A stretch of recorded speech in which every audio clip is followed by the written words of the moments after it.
Beyond the newsroom, where untold story is revealed. Twali wano ne mbategeeza ku tteeka libaleyise okulaba nga lifunza Robert Kyagulanyi Ssentamu Mitembo, His Excellency Bobi Wine, omukulembeze w'ekibiina kya National Unity Platform. Ate ffenna ne tuli kubamu kotoki wabula byate bye ngenda okuleetera ojja kubeera nga omanya ebisukkulumye ku ebyo.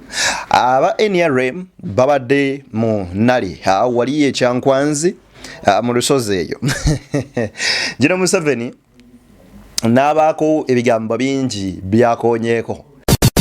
Ebuvanjuba ne bugwanjuba ewaka wasigalawo ewasinga. Beyond the newsroom gwe mukutu ogukuleetera ekyo ekisinga. Katiranga naffe ng'oyita ku noti 771 44 53 ne noti 744 26 41 na bino bikulu tetulanga bafere, tetulanga basawo ba kinnansi n'abagwa mu koowa eryo. Mwebale kutuwagira. Thank you. Era nga mu byonna kwe kubanga avumirira ababakwata bu token ne babugabira abantu. Kyokka ate bwabadde bukyali butyo ye yennyini n'avaayo buli mubaka n'amukwasa emiliyoni 10 ez'okubeera nga beekubako enfuufu. Eyo nno si gye ngenda okuba nga tugenda. Ebya Nammeere omwana ono amanyikiddwa nga Nammeere alabika waakufuuka akayinja mu ngatto.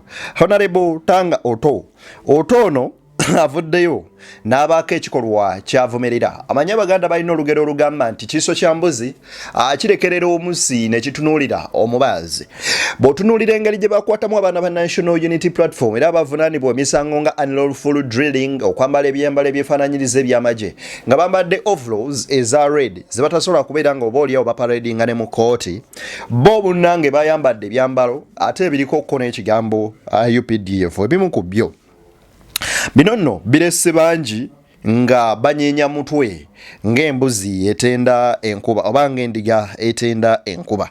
Guno nno tegubyakomyeyo wabula ne mu Parliament byatuuse. Era Honorable Sewungu Gonzaga y'omu ku abo abayimusizza oba aba-raisins ensonga eno. Speaker Anita Among n'abagamba webba temubaako kye mwogera. Lutalo ki olubaddewo olunaku olwaleero. Bino byonna mbikuleetedde. Eby'omuvubuka eyafunye accident nga baleese omusajja amanyikiddwa nga Okero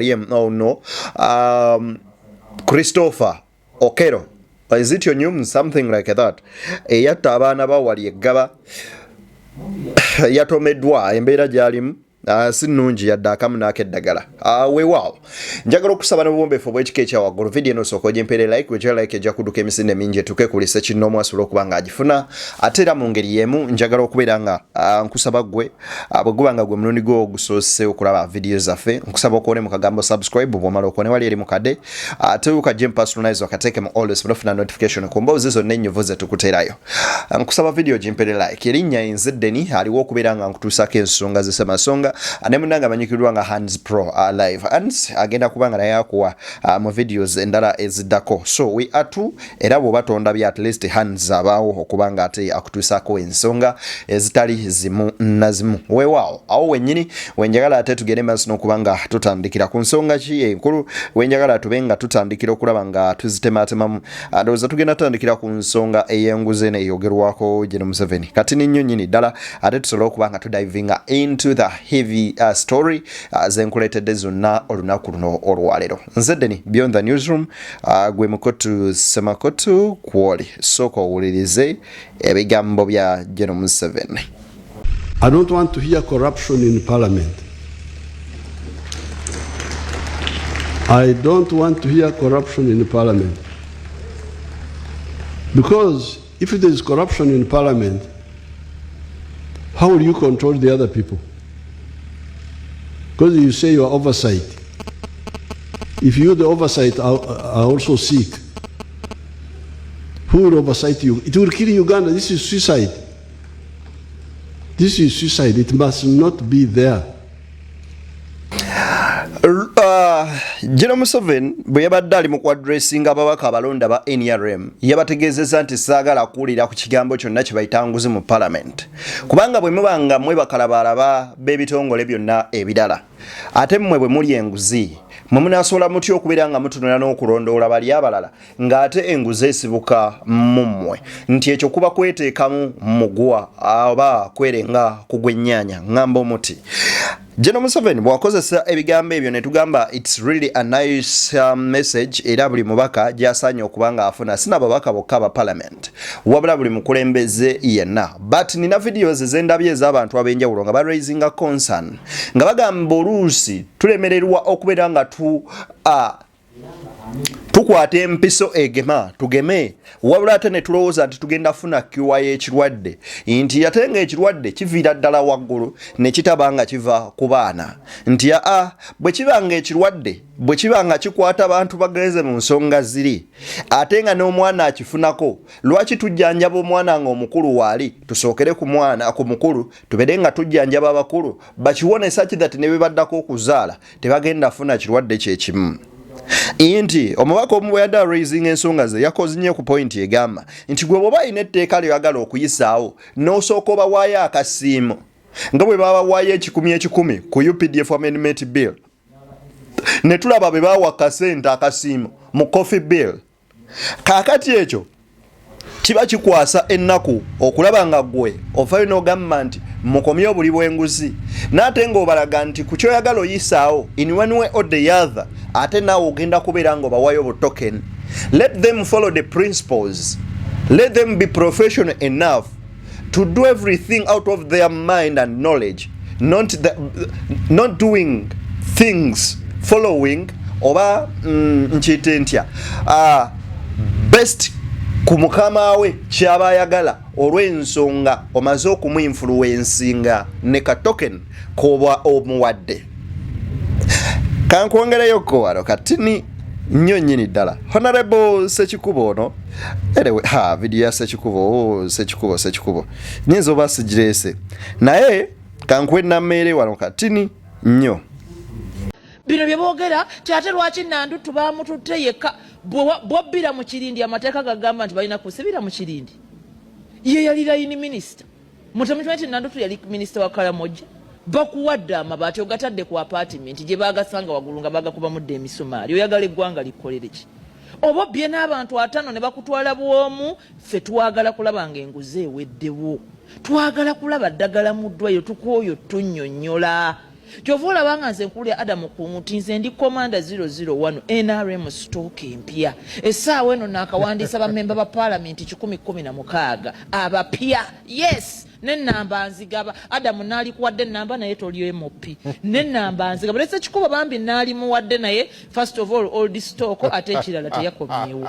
naye naali maze gavugafu nawe mmunyiga kuba tayagala nguzi alinga ffe naye bambi ekyakyomukusombi teyadda but otherwise good. Mu respectinga mu kyokuba nti ku nguzi ayina naye abantu bonna nze simayina kumanya bannayuganda kyemuliko webale honorable tujja kuddira mu maaso tetusobola kutambulira mu ggwanga. Enguzi bw'owulira eyogerwako mu Uganda lubanga luyimba corruption let us stop corruption fe twasomera twagikolamu ne ebitontome mbu corruption is a killer disease ne tutuuka okubanga tuyimba nti enguzi kyekirwadde ekimalawo kinnamujinga ekiri mu kulya eggwanga ekirimalawo bino byonna bye boogera nti tugenda lwanyisa enguzi nga bwe baali bagirwanyisiza ddi kubanga bulijjo babyogera. Mama Judith Nakalema nga akyali aigigi yakolanga reports n'agamba bannange zino z'ensimbi ezibbibwa mu buli bw'enguzi bameka abakwatibwa ne basibwa nti nze ogwange gwa kulondoola then okuimplementinga gwa security forces but they didn't enforce that. Naye nga Mama Judith Nakalema amaze okukola ebibye awo oba omubanja ki so bw'ogamba nti Nandutu kituufu baamusibye gye emyaka gye n'agimala yeeruzira well and good but it would have been better if everyone who engaged in this Mabati scandal arrested. But if you didn't arrest everyone who engaged in this scandal, definitely it means there are some people amateeka abakwatibwa amateeka then n'abalala abatakwatibwa mateeka.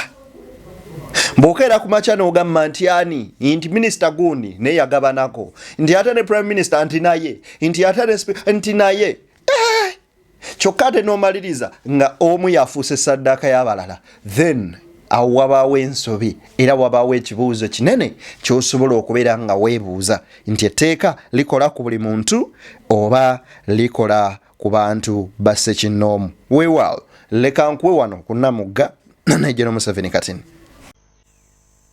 And I would want to appeal to you that we really cure this. In a harmonious way, we agree that this must never happen again. Of where the president makes a proposal, the parliament blocks it, there is a potential trouble there. Njagala okutegeeza eggwanga nti byonna nga bitambula ekyankwanzi. Why Museveni yagambye nti abaka parliament munnuma nnyo ndeeta nti ebintu byange ne mubigoba. Ebintu byendeese mu parliament mbambyekennenyeza mwe mulina kuwanika buwanisa mikono. That is very wrong. 3 arms zino za njawulo. Judiciary, legislative, executive. Ekireetesa munna kube mu torch. Kulaba wawo otatambudde bulungi akwabule. That is why parliament obuvunaanyizibwa is advisory. Era bye tukola tubizaayo ewuwe. Nasta signing oba na signing naye naawe ensonga lwaki takoze eki tasayinize. What do I call for? Kiki entuma bannayuganda ne bannafu abali ekyankwanzi objectivity. Sirowooza nti omukulembeze w'eggwanga asobola okuleeta etteeka eriyamba abantu oba etteeka eriri mu interest y'abantu opposition neewakana tekisoboka. Yensonga lwaki otuba mu parliament, it's supposed to be a non-partisan parliament. Obadde olaba obukiiko bwa parliament nze ndi ku paaka nze kyapa bwa paaka ne vice tuyina ababaka 7 ku public accounts committee. Opposition inaka abaka 9. So kitegeeza nti muteekwa okutuwa mutuuka ku nsonga ezikwata ku bantu mulina kuba non-partisan. Kati tabbu eriwo bw'obanga byotuleetera birungi ki ekikuleetesa amagye gakuba abaka mu parliament ng'olina byoleesa okuyisaawo. Oleese etteeka lya amendment bill ya UPDF, oleese SFC ekuba ababaka ssebo fogamba tetusobola kutegeera bye mwogera. Wow. Response ya Goreti Namuga ne mazima ddala mukama lwaki bw'olontondayo ku bakyala abagezigezi nga Namuga totwongerayo abalala.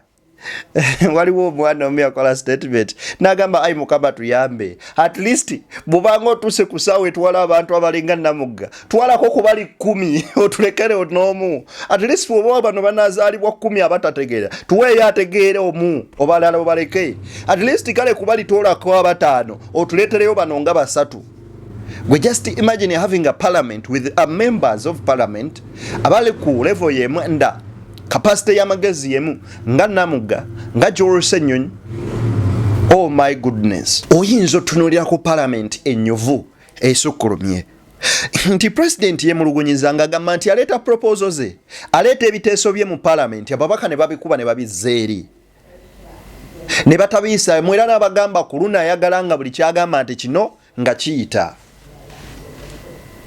Mbadde nina gundi gye mbadde ndabaawo mweyo sovereignty protection bill nga bagamba nti singa kizuulibwa nti gobadde olina b'okolagana nabo oba okumya abantu mu muliro okwekalakaasa ng'ogenda sasula ensimbi eziri mu wakati wa biliyoni 2 eza wano oba okusibayo emyaka 20 ekibonerezo ekiringako ekitini kisasulwa biliyoni ya ssente n'okusiba emyaka 10 nti bw'oba okolagana n'abali ebweru okufujjirira okutukola obutabanguko wano biliyoni zezi nnya ziba zikutte sinakindi okubeera nga bakusiba emyaka 20 nti kati eri bwebanga directive yava eri ababaka ba parliament balina otula mu parliament bonna bagambe bawanike buwanisa mikono, yes I support it, yes I support, yes kiyite. Naye kino kinyigiriza bannayuganda. Omanyi omusajja omukenkufu omu yagamba nti kibi nnyo okukola amateeka nga we benchmarkingirako obanga olowooza gagenda kubeera mu favor yo, because the moment w'olava bw'oti mu ntebe bw'epaba amateeka gano gajja kubeera against you under kyekintu ekikyasinze okubeerera ddala ekibi oba ekizibu ekisingidde ddala mu bulamu. Anyway, bw'obitunuulira bw'oti oyinza obiraba nga bya bulijjo, so bibaako obwokusifu obw'ekika ekya waggulu ennyo nnyini ddala. Njagala kuwa ku bigambo bya Tango Otono omuwulirize wano. For us to see today that civilians like Norbert Mao, civilians like Anita Among Annette, putting on UPDF uniforms, putting on army uniforms that have been gazetted for military personnel, I think it also raises a legal issue, an issue of law. Because I've seen youths being rounded up in Kampala here for putting on trousers similar to that of soldiers. They round them up in Kampala, yet they're just in fashion gurus. So to see civilians putting don in military outfit, we really need to start asking questions. What's going on? But this is a National Leadership Institute. Yeah, gazetted as a National Leadership Institute. Yeah, but the uniforms which I saw Honorable Norbert Mao putting on is written UPDF. He's not a member of UPDF. So these things have to be clear. But the second rider there, which is of interest to me again, is I was in Bombo when President Museveni was retiring from the armed forces some 15, 20 years ago. I was in Bombo when he was retiring from the UPDF, because the law was that for anyone to be the president of Uganda in the spirit of Article 208 of the Constitution, he must be a civilian. So President Museveni went to Bombo and retired from the army, and that is how he becomes the president of Uganda. Now, what bothers me and should bother any Ugandan who cares to listen is that the military is gradually entering the civilian space, and the civilians are gradually entering the military space. So for me to see civilians, reverends, pastors, lawyers going in Chankwanzi, putting on military attire, it's defeating the principle of separation of power. It is now showing that the UPDF is the authority. It is not showing that the UPDF should be subject to civilian authority. And if we don't pay attention to this canary, we lose it as Ugandans. Why should it be very, very important for us? Because I know for a fact that for you to be able to put on such attire, you must be approved by the minister, but also most importantly, this is a National Leadership Institute. You see, I've been in Parliament for 20 years. I've never been to Chankwanzi. I cannot even point where it is, if you ask me. So it's an NRM leadership. It is a partisan training institute. I've not been there. Even Mao was there for the first time. You saw he was excited at the signpost. He said he's there for the first time and reading the principles, resilience, integrity, what? Right.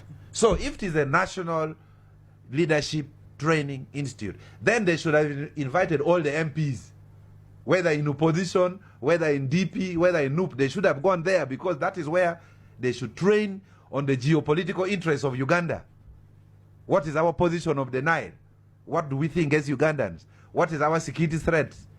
They should train every Ugandan, because when the interest of Uganda is attacked, everyone, irrespective of political parties, should don in those uniforms. I've not been there. I even don't know where it is. I'm not craving to go there, but if it is a National Leadership Institute, why do you start separating those who have won elections, those who will lead Uganda for the next 5 years? No, so for you, so what is at risk for you? Because you say, look, these are... Tango to, ebigambo bye bibadde biwanvu, but to those who understand English, I think you've gained something from it. One, bw'otunuulira ebigambo bino, Tango to, agamba kikwasa ennaku. Eri oyo yenna agala obiwulira, kikwasa ennaku okulaba ba civilians abatali bamaje nga bambadde ebyambalo byennyini ebyamaje. Kyokka nga abaana babasanga wano e Kampala bali ku myeroso gyabwe gya kwambala nga yambadde ebipale ebyefaananyiriza ne babakwata ne babagunda mu makomera. Abaana ba NUP bangi olw'okuba bambadde ovuro eziriko ebigundi bwe biti bye bataddeko bye batungidde wali eri mu kiyembe, ne babakwata ne babassa mu makomera. Nti kikwasa ennaku. Bw'okeera ku makya n'obatunuulira bano nga bo bambadde ebyambalo bino kino nno kikujjayo okujjukiza ku constitution kyeyogerako ekya separation of power nti bano baba bagenze okulaba nga benyigira civilian ayingidde besi y'amagye era n'amagye ne gadda mu bo ekitegeeza nti bano n'amagye baba bati nti nali oba kyankwanzi simanyanga leadership simanya bikoze bitya eyandibadde kale bagamba kale y'abantu bonna ne bayita ababaka bonna n'aba opposition naye ate era nekino ekyokwambala uniform zino it wasn't necessary kyokka bo bakifuula nti amagye galinga gabeera nani partisan ekyo constitution bweyogera naye okulaba nga baga nti abeniyarembuka muje bikoze bitya nebidala bana abalondemu kiba kiraga nti already mugafudde okuba mu byobufuzi nga mulina line gye mugataddemu nti ffe tuli kitundu kumwe you have to be part of us oba onfuna oba mukategeera era yenagamba nti yadde mu parliament for over 20 years yadde mu parliament emyaka 20 mirambirira takisola na kusonga wa kyankwanzi weri tatuukanga ye era tamanyi nayo yetanga oto era agamba ne Nobert Mao wamulabye nga gwe mulundi gwe era agamba gwe mulundi gwange gusoso gendayo ng'ali mu kusoma nti kino bino bikoze bitya biki yerelelele ng'omuwulira byonna byayogera because he subscribed to NRM wano twatuukawo ddi nga Uganda okulaba ng'abamu babeera priority ng'abamu bafuuka ate munnange options kati wuliriza wano katini kusewungu. There's no problem being at Chankwas and wearing those uniforms, but there are particular uniforms which are not mandatory. Camouflage. Honorable members, you know, honorable members, don't we have anything very important to discuss? Really? Madam Speaker, actually I'm leaving that because I was going to air communication.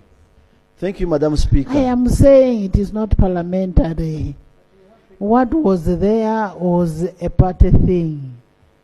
It was a party thing. The members who were there are not members of parliament. They are not yet sworn as members of parliament. So if they had a training there, it is okay. Now, actually, we can also request you to arrange and go and have a training.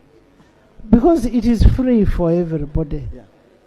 Yes. Thank you, Madam Speaker. Madam Speaker, I also want to send condolences to the bereaved family. And I'm asking Minister of Internal Works, there's a big challenge on our roads.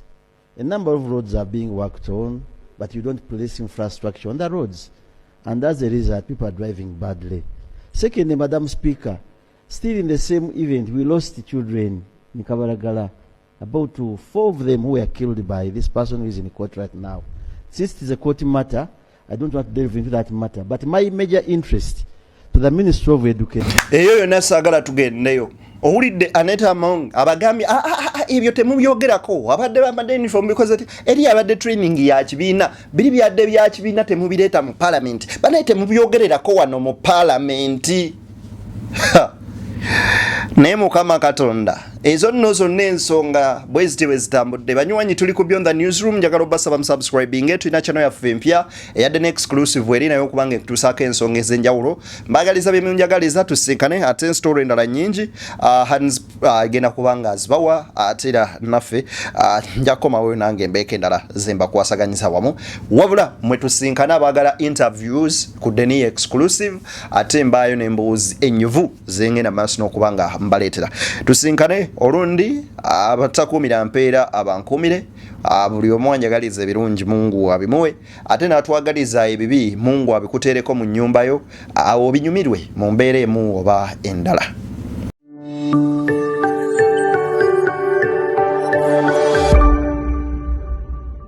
Beyond the Newsroom, where untold story is revealed.